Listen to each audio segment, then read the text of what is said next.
Have you ever seen a crow and thought it was a raven? Or maybe the other way around? Don't worry, you're not alone.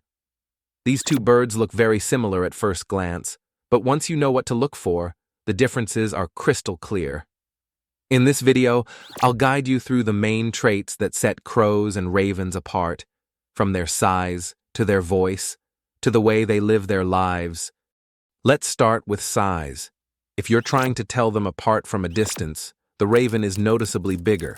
In fact, a raven can grow to almost the size of a hawk, while a crow is closer in size to a pigeon or dove, just with that familiar black coat.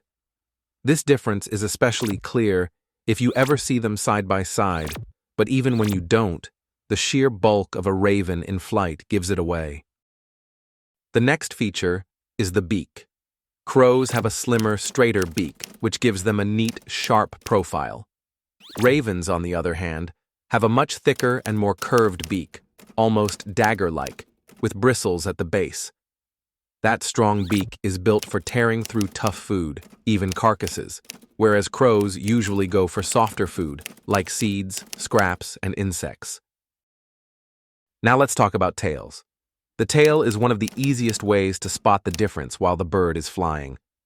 When a crow spreads its tail, it looks like a fan, straight across the bottom. But when a raven spreads its tail, it narrows into a diamond or wedge shape.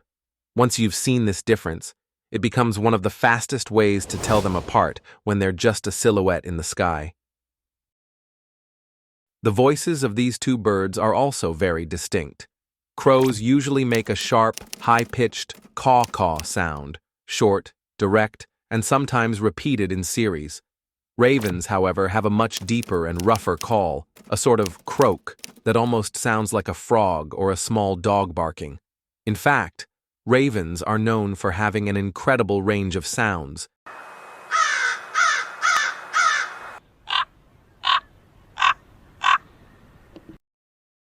Behavior is another big difference. Crows are highly social. They gather in large flocks, sometimes called murders of crows, especially in the evening when they roost together. Ravens, in contrast, are usually seen alone or in pairs, and they're often more territorial. While crows thrive in urban areas, living alongside humans and even learning from us, ravens prefer wilder habitats like mountains, forests, or open plains. They're less common in cities, which makes spotting one feel more special. Beyond the obvious differences, both birds are surrounded by myth and mystery. Ravens have appeared in legends for centuries, like Odin's two companions, Hugin and Munin, who carried his thoughts and memories. Crows, on the other hand, play a sacred role in Japanese mythology as Yatagarasu, the three-legged crow. It was seen as a divine guide, leading emperors and warriors toward the right path.